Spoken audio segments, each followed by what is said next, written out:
नमस्कार, big debate में आपका स्वागत है। मैं हूं आपके साथ दीपक भदौरिया। मध्य प्रदेश में एनसीईआरटी के सिलेबस में हो रहे बदलाव को लेकर एक बार फिर से मध्य प्रदेश का पारा हाई हो चुका है। इसको लेकर कांग्रेस बीजेपी में जुबानी जंग तेज हो गई है। इसी पर चर्चा करने से पहले देख लेते हैं रिपोर्ट। मध्य प्रदेश में एनसीईआरटी पर सियासत देखने को मिल रही है। भले ही एमपी में इस वक्त मौसम खुशनुमा और ठंडा है, लेकिन उसके बाद भी सियासी पारा हाई है। दरअसल भारत के महाकाव्य रामायण और Mahabharata national council of educational research and training यानी कि एनसीईआरटी के सिलेबस में शामिल हो सकते हैं।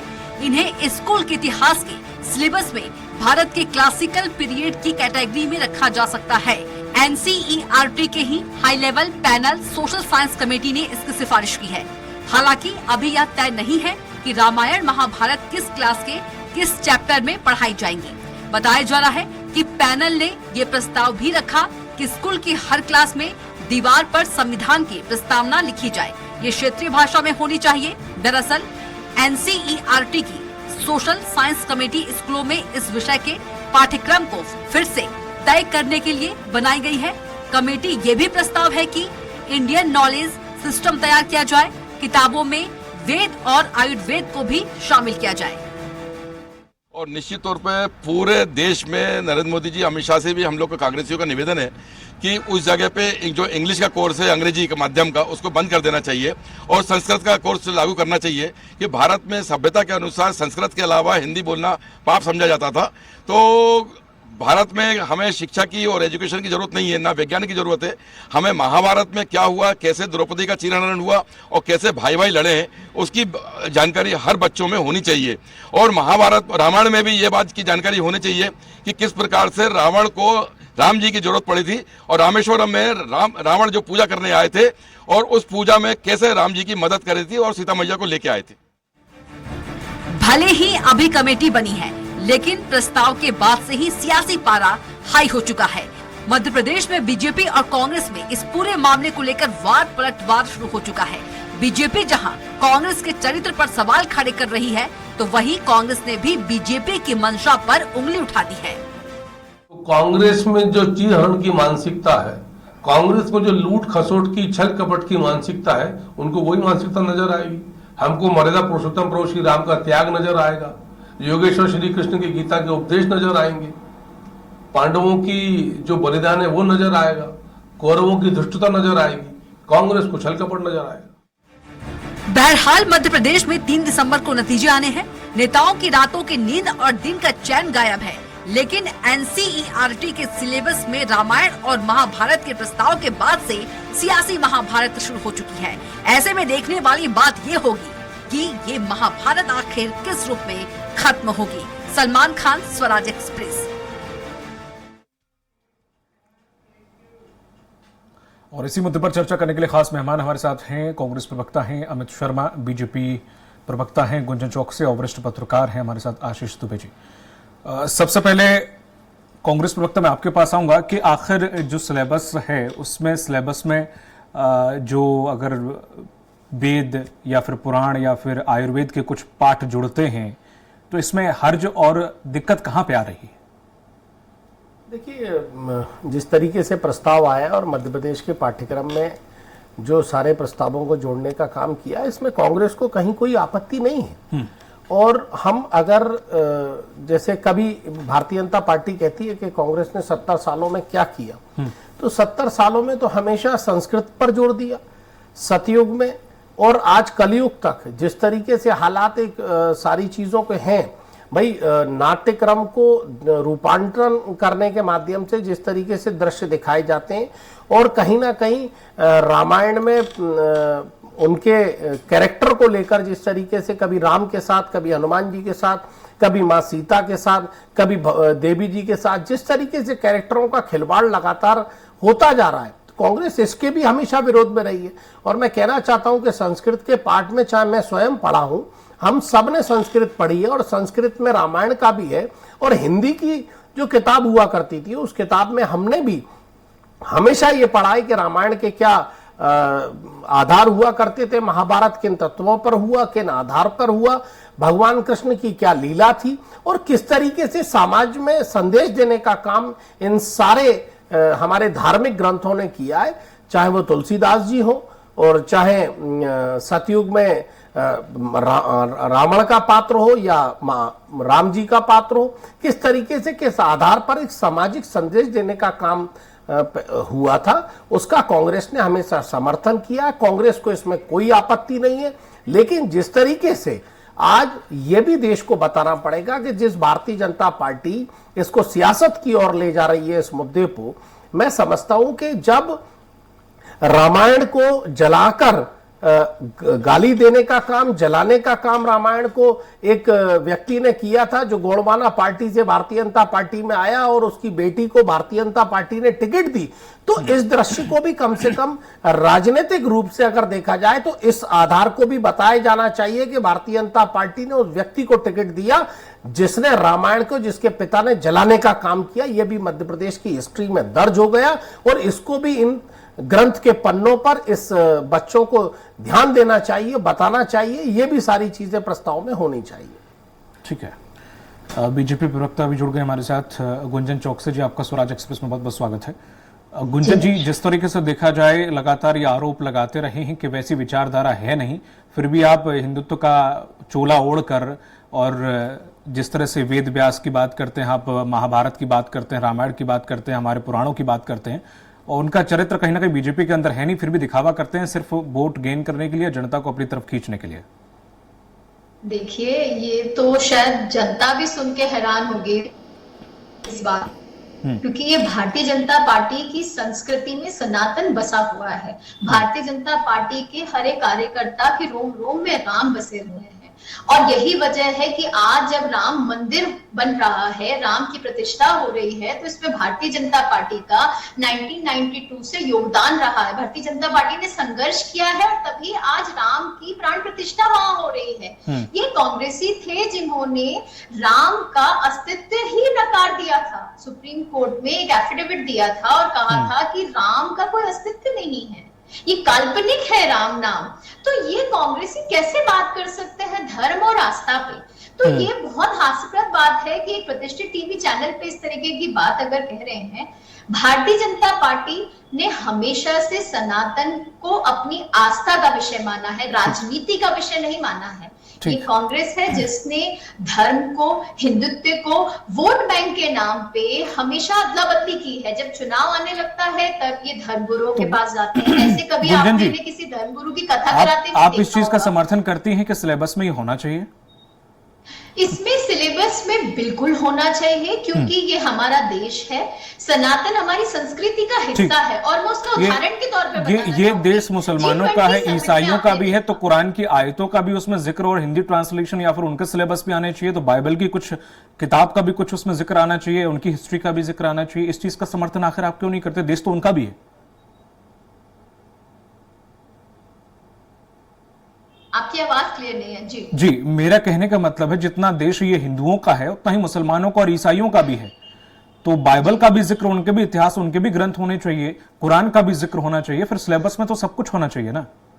देखिए, सनातन का मैं पहले आपको अर्थ बताऊं। आप सनातन को हिंदू के साथ जोड़ते हैं, सनातन में हर धर्म सम्मिलित है। सनातन का मतलब है अंत्योदय की जो बात करते हैं ना, पंक्ति में खड़े आखिरी व्यक्ति का भी अगर कल्याण की बात करता है तो वो सनातन धर्म करता है। और लेकिन सनातन विरोधी कौन है? कांग्रेस पार्टी है सनातन विरोधी। नहीं, आप बात सनातन की कर रहे हैं। सनातन का फिर सनातन की जो बाहें खोली है, फिर सभी को समाइए ना उसमें। फिर सिर्फ समा आप हिंदू की बात हिंदू की कर रहे हैं, सनातन की कभी भी विभाजन की बात भारतीय जनता पार्टी की तरफ से नहीं हुई है। धर्मों में विभाजन अगर किसी सिलेबस में, बच्चों की पुस्तकों में हिंदू मुस्लिम अगर कोई करता है तो वो कांग्रेस करती है। आपने हिंदू मुस्लिम की बात कभी नहीं की। गुंजन जी, आप ये हमेशा कहते आए हैं कि कांग्रेस ने हमेशा हमें शाहजहां, बाबर, हुमायूं के बारे में पढ़ाया, हमें हमारे छत्रपति शिवाजी के बारे में नहीं पढ़ाया, पृथ्वीराज चौहान के बारे में नहीं पढ़ाया। आप ये आरोप लगाते रहे, हाँ या ना?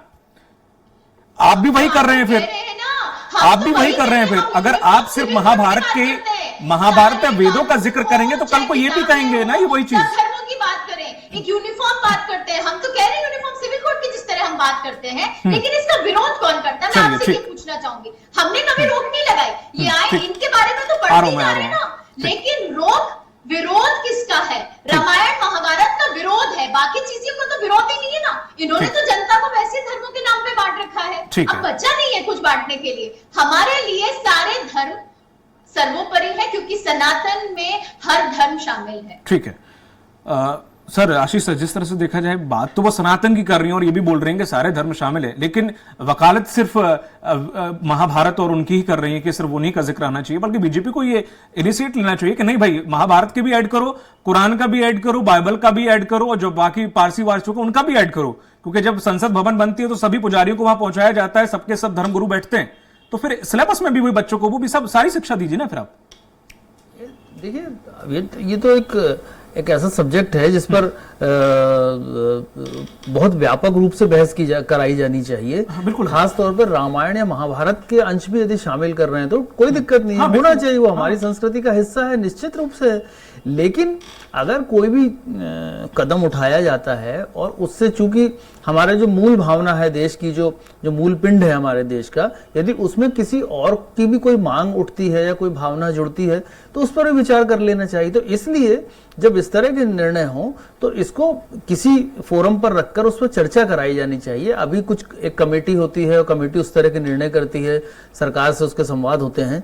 लेकिन महत्वपूर्ण यह है कि ये जो बदलाव होते हैं पाठ्यक्रमों में, पाठ्यपुस्तकों में, ये दूरगामी प्रभाव वाले होते हैं और उसमें 1 या 2 जनरेशन पूरी प्रभावित होती हैं, क्योंकि ये समय में बदलते हैं, लेकिन जब एक बार शामिल होते हैं तो 15 साल, 20 साल, 25 साल चलते हैं, तो 1-2 जनरेशन उससे प्रभावित होती हैं, उस पर असर करती हैं। तो इसीलिए पिछले कुछ दिनों से हम देख रहे हैं कि जब भी एनसीईआरटी का ये सिलेबस चेंज करने का या कुछ और बदलाव की बात आती है तो कहीं ना कहीं इस पर सवाल उठते हैं। वो हम उसको अगर दलगत चीजों से अलग हटके देखें तो वो देश का एक बहुत महत्वपूर्ण काम है जो उस एनसीईआरटी की कमेटी को करना पड़ता है, जो वो खुद करता है एनसीईआरटी। तो उस काम में इस बात का ध्यान रखा जाना चाहिए कि किसी भी तरह से कोई दलील जुड़ाव उसमें ना झलके, चाहे कोई भी दल हो, उसका जुड़ाव ना झलके या उसका कोई पक्ष कमजोर या मजबूत करने की कोशिश ना हो, और उस तरह से चीजें आगे बढ़े। लेकिन देखिए, अभी सबसे बड़ी जरूरत देश में है क्या? देश में जरूरत है कि बच्चों पर जो शिक्षा का जो बोझ है, जो बस्तों का बोझ है, वो कम हो। शिक्षा ऐसी व्यवहारिक हो कि दूसरे जो बड़े देश है जहां पर बच्चे को अक्सर जो साधन संपन्न लोग पढ़ने भेजते हैं उसके समकक्ष वो शिक्षा हो, और शिक्षा ऐसी हो कि जो बच्चा तैयार हो वो पूरी दुनिया में, भारत समेत पूरी दुनिया के बच्चों से कंपटीशन करने में सक्षम हो और उस तरह से रोजगार पाने में सक्षम हो। शिक्षा का मकसद तो ये होना चाहिए। तो इस तरह के विवाद जब खड़े होते हैं तो निश्चित तौर पर एक ब्रेक लगता है उस पूरी प्रक्रिया पर, जो एक पीढ़ी तैयार होने की प्रक्रिया होती है। और विवाद होते हैं, जब विवाद होते हैं तो उसमें कई तरह के इफ बट आते हैं, कई तरह की दलील बातें शुरू हो जाती हैं। तो ये सारी चीजें जब इन सारी चीजों के साथ साथ जब कोई बदलाव होता है तो उसमें कहीं ना कहीं एक शंका या जो पढ़ने वाले या पढ़ाने वालों के मन में भी अलग अलग चीजें आती हैं। तो बेहतर ये होगा कि हर चीज पर बहस हो, हर चीज व्यापक हो। अभी देखिए, थोड़े दिन पहले एनसीईआरटी ने एक वो किया था कि अब वो इंडिया जहां जहां है उसको हटा के भारत कर दिया गया।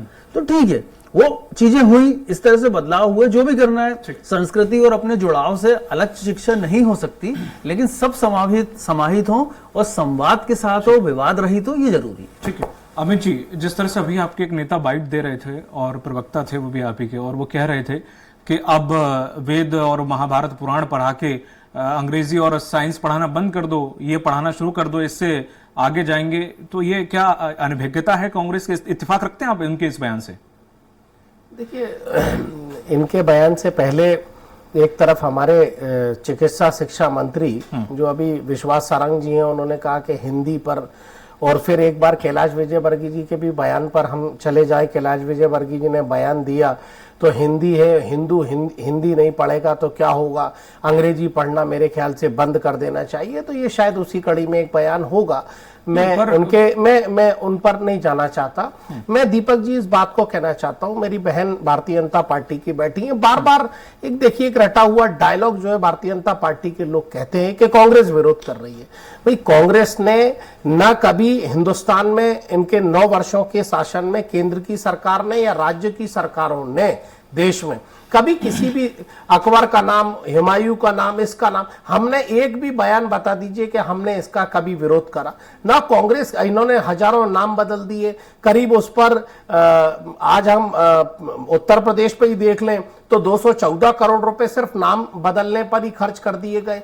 तो हमें कोई आपत्ति नहीं है, हमारा तो सिर्फ इतना ये कहना है कि ये लोकतंत्र जो मध्य प्रदेश का, देश का लोकतंत्र है, जो पूरे विश्व में स्थापित है, जहां कहीं विदेश में जाते हैं तो गांधी जी के नाम पर मोदी जी की भी पीठ थपथपाई जाती है, चाहे राजीव जी की पीठ थपथपाई गई हो, चाहे इंदिरा जी की पीठ थपथपाई गई हो। इस भारत को नष्ट मत होने दीजिए, बदलाव करिए जो बदलाव करना है। क्योंकि सनातन धर्म में हिंदू धर्म की प्रतिमंडता है, बात उसकी नहीं है। हम रामायण को भी पढ़ना चाहते हैं, हम जानना चाहते हैं, हम महाभारत को भी हमारी अगली पीढ़ी जानना चाहती है, पढ़ना चाहती है, उसका विरोध नहीं है। लेकिन इस भारत के लोकतंत्र का जो गुलदस्ता है वो सभी धर्म और जाति का है, कोई धर्म और जाति आहत ना हो, ऐसी चीजें शायद मैं समझता हूं कि ना जोड़ी जाए। हाँ, पता है कि मई में लोकसभा के इलेक्शन आ रहे हैं मध्य प्रदेश की, और तमाम राजनीतिक प्रदेशों की जमीन भारतीय जनता पार्टी की सरकती जा रही है। इन बातों की शुरुआत होने वाली है,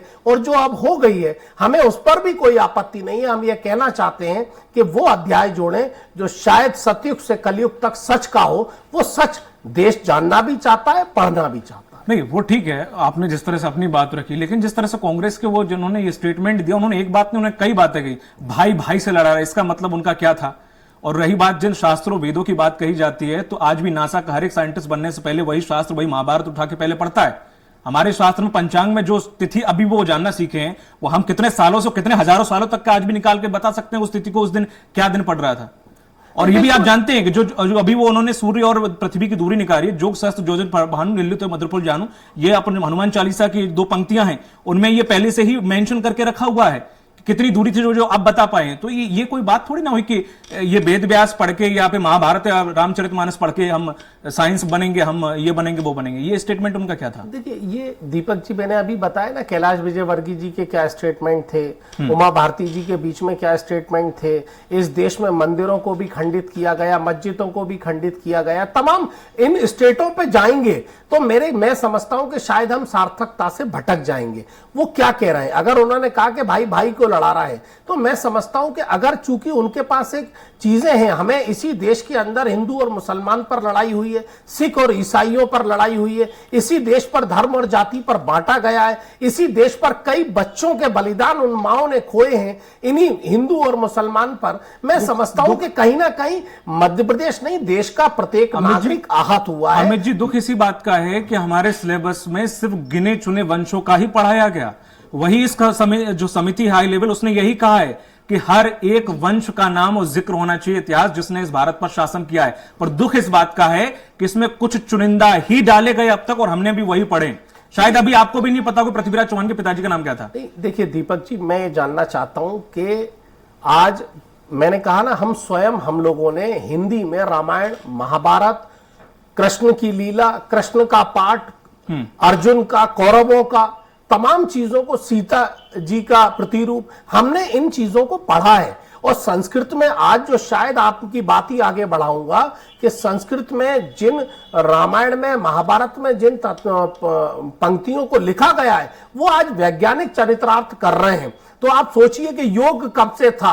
आज अगर मोदी जी अकेले योग करें और ये कहें कि बाबा रामदेव ने या नरेंद्र मोदी जी ने योग सिखा दिया, या मध्य प्रदेश में सूर्य नमस्कार से हम योग सीख गए, तो ये शायद अपने आप को धोखा देने की बात है, भ्रमित प्रचार करने की, अपनी झूठी प्रशंसा करने की बात है। ये देश सभी सभ्यताओं, सभी धर्मों, सभी जातियों से बढ़कर, न जाने हमारे रामायण और महाभारत और तमाम ग्रंथों में वो बातें लिखी है जो शायद आने वाले भविष्य में वैज्ञानिक उसे चरितार्थ कर रहे हैं और करने वाले हैं। ठीक है, जिस तरह से गुंजन जी, अगर मैं आपसे पूछूं कि 7 चिरंजीवी कौन से हैं जो हैं, आप शायद नाम बता दें, हो सकता है कि नहीं भी हो, तो जबान पे हो सकता है नहीं भी बता पाए। अगर मैं कुरान के बारे में कुछ भी थोड़ा बहुत जिक्र करूंगा तो शायद आप नहीं बता पाएंगे। तो ये बेहतर है ना कि हम कुरान के बारे में भी सीखें, और हम चाहे वो बाइबल हो उसके बारे में भी सीखे, ये भी तो उतना ही जरूरी है ना कि जितना हम अपनी गीता के बारे में सीख रहे हैं। मैं आपकी बात का जवाब दूंगी, पर मैं पहले अमित जी की बात को एक खंडन करना चाहूंगी। मुझे खुशी थी कि अमित जी से जब शुरुआत हुई थी इस डिबेट की तो उन्होंने कहा था कि हमें इससे कोई एतराज नहीं है, रामायण और महाभारत बिल्कुल पढ़ानी चाहिए। आपको एतराज नहीं है, ये बहुत खुशी की बात है, पर कांग्रेस पार्टी को एतराज क्यों, ये सवाल यहाँ खड़ा होता है। आपने मुझसे कहा कि भारतीय जनता पार्टी का लाछन लगाते हैं कि हम विरोधी हैं। आपके खुद ने ऐसे कारनामे हैं जिससे हमें कहना पड़ता है विरोधी हैं। आप सनातन को डेंगू मलेरिया कहते हैं, लेकिन कांग्रेस का कोई भी व्यक्ति ने इसका कहीं पे कोई खंडन नहीं किया। आपके अपना वरिष्ठ नेतृत्व कन्या पूजन को ढोंग बताते हैं। आप बाबरी मस्जिद को शहीदी पर आपको दुख होता है, आप राम को काल्पनिक बताते हैं। जब इस तरीके की बातें आप सनातन के विरोध में करते हैं तो आप राम के विरोध में करते हैं, तो कैसे हम नहीं कहें कि कांग्रेस विरोधी है? ये बिल्कुल जायज है। आपका अपना नेतृत्व ये मौका देता है कि उन्हें बोला जाए कि ये हिंदुत्व विरोधी पार्टी है। दूसरी बात, दीपक जी आपने मुझसे सवाल खड़ा किया, मैं खुद एक मिशनरी स्कूल से पढ़ी हुई, हमें बाइबल भी पढ़ाई गई है और आज मुझे कोई एतराज नहीं है। हाँ, हमने प्राउडली पढ़ा है, हमने समझा है बाइबल में क्या लिखा है। तो रामायण और महाभारत को समझने में अब किस बात का विरोध? अगर हम बाइबल समझ सकते हैं, मिशनरी स्कूल अलग बन सकते हैं जिनका एक मकसद रहता है और जो पढ़ाया जाता है, बच्चे पढ़ते हैं, खुशी खुशी पढ़ते हैं, पेरेंट्स पढ़वाते हैं। तो अब रामायण और महाभारत, जैसे कि आपने भी बोला, हमारे वेदों में ही साइंस छुपा है, हमारे वेदों से साइंस उत्पन्न हुआ है। आज विदेशों में जिस चीज की रिसर्च इतने सालों बाद हो रही है, हजारों साल पहले हमारे ऋषि मुनि उसकी रिसर्च कर चुके हैं, जवाब दे चुके हैं, पंचांगों में वो तारीख आ चुकी है। तो उसे पढ़ाने में एतराज कैसा?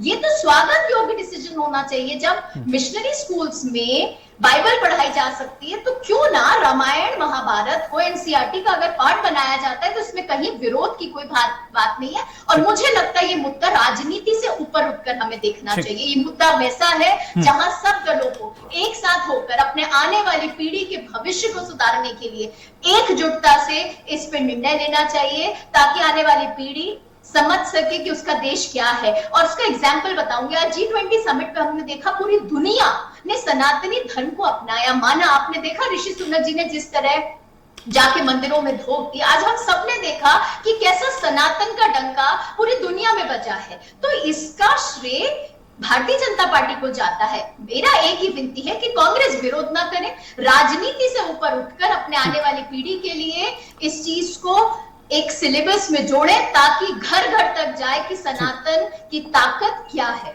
ठीक है दीपक जी, मैं कम शब्दों में मैं एक जवाब देना चाहता हूं। हम राम मंदिर की बात कर लें, जिसकी आधारशिला की राजनीति भारतीय जनता पार्टी की राजनीति पर है। मर्यादा पुरुषोत्तम राम, चूंकि मर्यादा भूल जाते हैं, भगवान श्री राम कहते हैं मर्यादा पुरुषोत्तम राम जी के अगर पटल खुलवाने का काम किया था, मुझे गर्व है कि वो मेरी पार्टी के राजीव गांधी जी ने किया था। लेकिन हाँ, पटल खुलवाने के साथ जो नरसंहार हत्याएं हुई, जो हमारे देश के चाहे हिंदू हो मुस्लिम हो तमाम देशवासी लड़े और जिसमें देश का नुकसान हुआ, कांग्रेस ने उसका विरोध करा, कांग्रेस ने सनातन का विरोध नहीं करा। मेरी बहन, भ्रमित होने की आवश्यकता भ्रमित करने की नहीं है। दूसरी बात कि रामायण जलाने वाले के पिता को, उसकी बेटी को आप मध्य प्रदेश में टिकट देते हैं और आप एक तरफ सनातन की बात करते हैं। आखिरी बात, जिस तरीके से मध्य प्रदेश में पाठ्यक्रम की बात हो रही है, आज रामायण और महाभारत के पाठ्यक्रम को जोड़ने की बात हो रही है, तो मेरे वरिष्ठ पत्रकार बैठे हैं। 2004 में भारतीय जनता पार्टी की सरकार आई थी, 2006 में सिलेबस चेंज करने का काम अगर किसी ने करा तो भारतीय जनता पार्टी ने करा। हमारी तो सरकार भी नहीं थी, ना हमने उसको जोड़ने की बात करी, ना हमने घटाने की बात करी। आप स्वयं क्वेश्चन करते हैं और फिर पैदा करते हैं कि कांग्रेस उसका विरोध कर रही है। कांग्रेस ना आपके नाम को हटाने ना जोड़ने का विरोध कर रही, ना आपके पाठ्यक्रम को जोड़ने और घटाने का विरोध कर रही। कांग्रेस तो इस बात को कहती है कि देश को जो सच हो वो आप बताने का काम करिए, झूठ फैलाने का काम बंद कर दीजिए। जाति और धर्म को जोड़ने को काम करिए, आपने आशीष जी का समय ले लिया, प्लीज। प्लीज।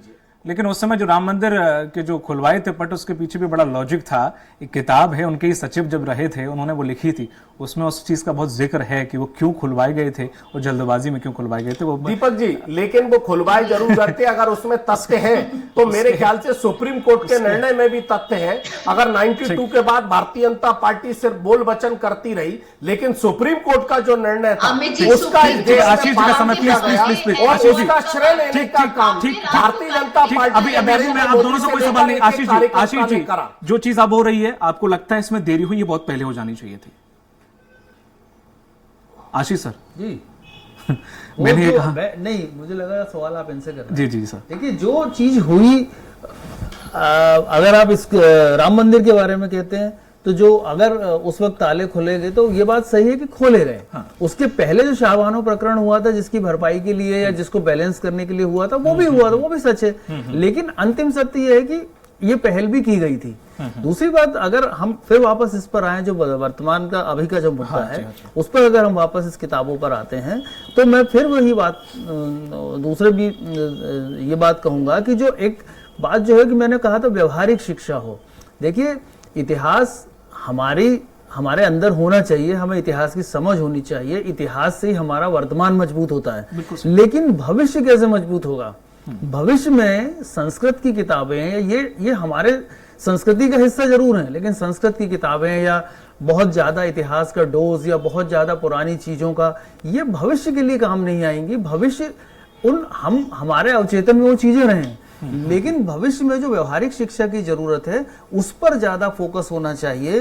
हाँ, वैसे हर सरकार जब आती है अच्छे बहुमतों से होती हैं तो वो इस तरह की चीजें करते हैं। वो लोग अपना थोड़ा सा कहीं ना कहीं एक साम्य हो जाता है कि उनकी विचारधारा, उनकी आइडियोलॉजी और थोड़ी सी पुस्तकों की चीजें, ये हमेशा हुआ है। मध्य प्रदेश हर राज्य में हुआ है, एनसीईआरटी भी ये करता है, एनसीईआरटी भी किस तरह काम करता है सबको पता है। तो मेरा बस यही उसमें है कि अगर हम सनातन की बात करते हैं, अगर हम संस्कृति को समाहित करने की बात करते हैं तो सारी संस्कृतियां तो कहीं ना कहीं झलक होनी चाहिए और उस पर विवाद की छाया बिल्कुल नहीं होनी चाहिए। बिल्कुल सही कहा। ठीक है सर, समय चूंकि समाप्त हो गया इसलिए मैं आगे नहीं ले जा पाऊंगा इस डिबेट को। बहुत बहुत शुक्रिया आपका अमित जी, गुंजन जी आपका, आशीष जी आपका, अब तीनों लोगों का बहुत बहुत शुक्रिया हमारे साथ जुड़ने के लिए। तो जिस तरह से देखा जाए एनसीईआरटी के सिलेबस पर लगातार बहस छिड़ी हुई है। अब देखने वाली बात यह होगी कि हालांकि कांग्रेस से कह रहे मुझे इससे लेना देना नहीं है, लेकिन आप बाकी सब्जेक्ट्स को भी पढ़ाइए इस वक्त। लेकिन बड़ी खबर आ रही है भोपाल से, जहां पर बीजेपी कार्यालय में चुनाव के बाद बीजेपी की समीक्षा बैठक जारी है, जहां सीएम शिवराज सिंह चौहान, प्रदेश अध्यक्ष बीडी शर्मा और संगठन के पदाधिकारी शामिल हैं। मतदान के बाद सीटों को लेकर फीडबैक लिया जा रहा है। जरूरी सीट पर कितना हुआ मतदान, कैसी रही स्थिति और मतदान के बाद काउंटिंग को लेकर भी तैयारी की जा रही है। आपको बता दें कि कार्यकर्ताओं को टिप्स देने को लेकर भी दिग्गज करेंगे तैयारी। इस वक्त की ये बड़ी खबर हम आपको बता रहे हैं। मतदान के बाद काउंटिंग को लेकर भी तैयारी चल रही है। तमाम सारी मुद्दों को लेकर यह बैठक बुलाई गई है जिसमें कार्यकर्ताओं को टिप्स दिए जाएंगे। कई दिग्गज नेता इसमें जुड़े हुए हैं। इस वक्त की बड़ी खबर, बीजेपी कार्यालय में चुनाव के बाद समीक्षा बैठक। सीएम शिवराज सिंह चौहान, प्रदेश अध्यक्ष बीडी शर्मा शामिल हैं। मतदान के बाद सीटों को लेकर फीडबैक लिया जाएगा। तमाम सारे पहलुओं पर, मुद्दों पर चर्चा होगी।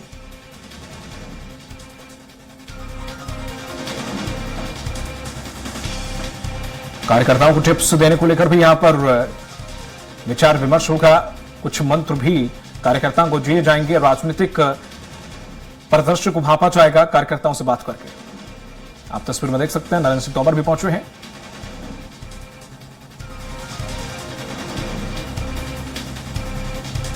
बीजेपी कार्यालय, सीएम शिवराज सिंह चौहान भी पहुंचे।